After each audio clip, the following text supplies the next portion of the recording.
বন্ধুরা, সুন্দরবনে বাস করত একটি দুষ্ট সিংহছানা। সে মনের আনন্দে বনের এ প্রান্ত থেকে সে প্রান্ত ঘুরে বেড়াচ্ছিল।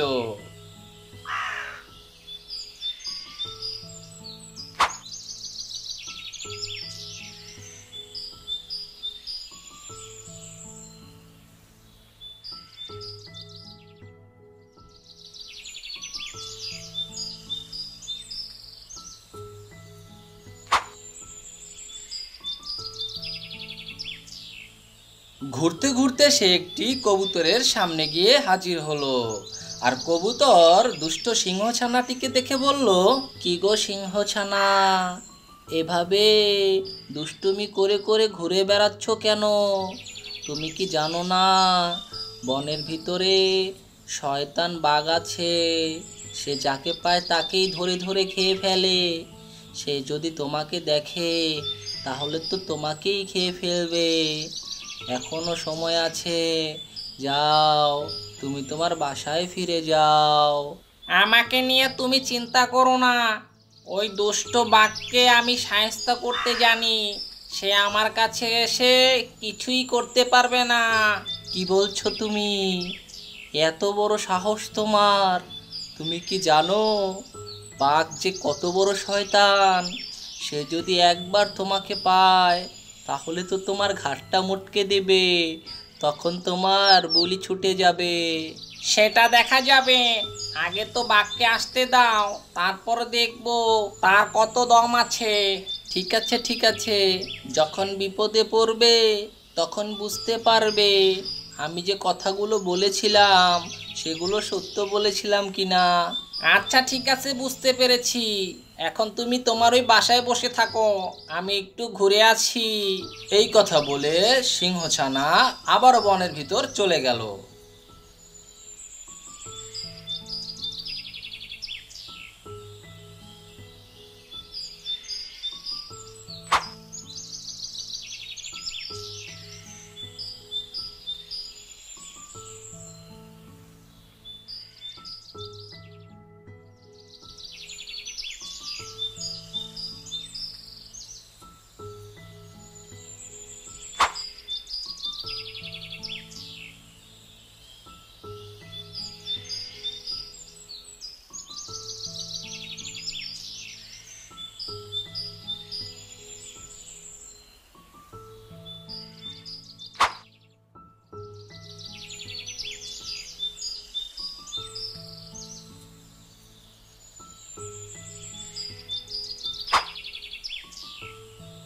বনের ভিতরে ঘুরতে ঘুরতে সে হঠাৎই একটি শিয়ালের সামনে গিয়ে পড়ল।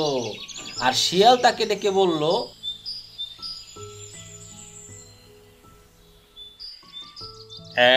এই এই সিংহছানা, তোর কি একটু ডর ভয় নেই?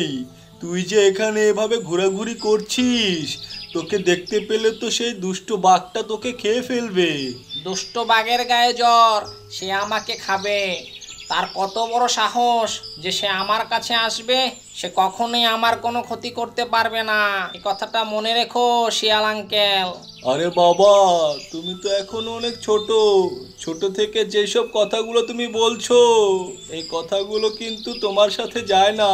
তুমি কিন্তু তার সাথে পেরে উঠবে না। তুমি এখনো সময় আছে, বাসায় ফিরে যাও, তাহলে তুমি তোমার বাবা মায়ের কোলে থাকতে পারবে। কিন্তু যদি বাসায় ফিরে না যাও তাহলে তাদের বুকটা খালি হয়ে যাবে। ধন্যবাদ তোমাকে শিয়াল আঙ্কেল, আমাকে সতর্ক করার জন্য। কিন্তু আমি তো বাসায় যাব না, আমি বাসায় যেতে যেতে সন্ধ্যা হয়ে যাবে। আর সন্ধ্যার সময় আমি বাসায় যাব। তার আগে যদি সেই দুষ্ট বাঘ আমার সামনে আসে তাহলে আমি তাকে শায়েস্তা করে দেব। তখন তোমরা দেখবে আমি কি। বাবা, এইটুকু ছানা, সে কত বড় বড় কথা বলছে।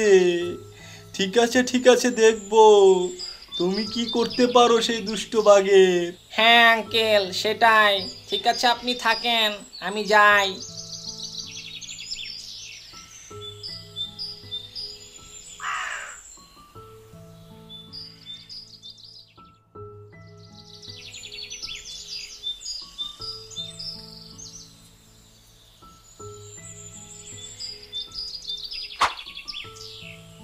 সে বনের ভিতরে ঘোরাঘুরি করতে করতে হঠাৎ একটি গাছের সামনে গিয়ে একটু বিশ্রাম নেওয়ার জন্য দাঁড়ালো। শরীরটা খুব ক্লান্ত হয়ে গেছে, আর ছোটাছুটি করতে ভালো লাগে না। এখন এখানে একটু বিশ্রাম নিয়ে তারপর বাসায় চলে যাই। সিংহছানাটি যখন বিশ্রাম করার জন্য গাছের নিচে দাঁড়ালো, ঠিক তখনই সে দুষ্ট বাঘের গর্জন শুনতে পেল।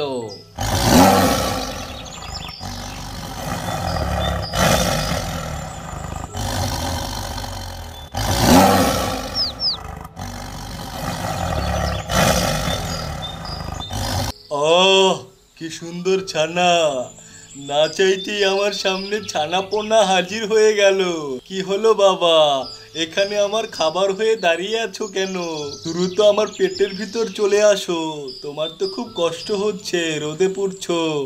আরে বাঘ আঙ্কেল, আমি তো আপনাকে খুঁজছিলাম, আপনি এখন এখানে আসলেন। সারাটা বন আপনাকে খুঁজতে খুঁজতে আমি প্রায় পাগল হয়ে গেলাম। কি বলছে দেখো এই ছানাটা। আরে বাবা, তুমি আমাকে খোঁজ করছো কেন? বনের পশু পাখি আমাকে দেখলে ভয় পালিয়ে যায়, আর তুমি কি না আমাকে খুঁজে বেড়াচ্ছ কেন বাবা? কি কারণে আমাকে খুঁজছো তুমি? আঙ্কেল, বনের পশ্চিম পাশে যে মাঠটা আছে না, ওই মাঠের ওইখানে একটা গরুকে বেঁধে রেখে গেছে একটা কৃষক, দেখে আসলাম। এখন যদি যান, একেবারে 2-3 দিন তাকে খেতে পারবেন। কি বলছো বাবা? সত্যি বলছো তো তুমি? আরে আঙ্কেল, সত্যি কথাই বলছি। আমি যখন জানতে পারলাম আপনি বনের ভিতরে পশু পাখিদের ধরে ধরে খেয়ে ফেলছেন, তখন চিন্তা করলাম যদি আপনার একটু উপকার করতে পারি, অন্য কোথা থেকে খাবার জোগাড় করে দিতে পারি, তাহলে তো বনের পশু পাখিরা 2-3 দিন একটু ভালো থাকে। ঠিক বলেছো বাবা তুমি। এইটুকু বয়সে যে তোমার এত বুদ্ধি, সেটা আমি কখনো ভাবতে পারিনি। যাক, তুমি তাহলে বনের পশু পাখিদেরকে আরো 2-3 দিন বেঁচে থাকার জন্য সাহায্য করলে, এই জন্য তোমাকে ধন্যবাদ। আমি যাই, দ্রুত গিয়ে সেই গরুটাকে খেয়ে নি। তা না হলে ওর মালিক এসে আবার যদি ওকে নিয়ে যায়, তাহলে তো আমি আবার 2-3 দিন পশু পাখি ধরে ধরে খেতে পারবো না। তুমি থাকো এখানে, আমি গেলাম। এরপর দুষ্ট বাঘ গরুকে খাওয়ার জন্য পশ্চিম পাশের মাঠে চলে গেল। আর দুষ্ট বাঘ যাওয়ার সাথে সাথেই সিংহছানাটি বলে উঠল, হা হা হা হা, কত বড় বোকা! আমি এখন ওর হাত থেকে বেঁচে গেলাম, আর ও আমার হাতে মুরগি হয়ে গেল। যাই দ্রুত পালাই, তা না হলে সে গরুকে না পেয়ে আমাকে এসে খেয়ে ফেলবে।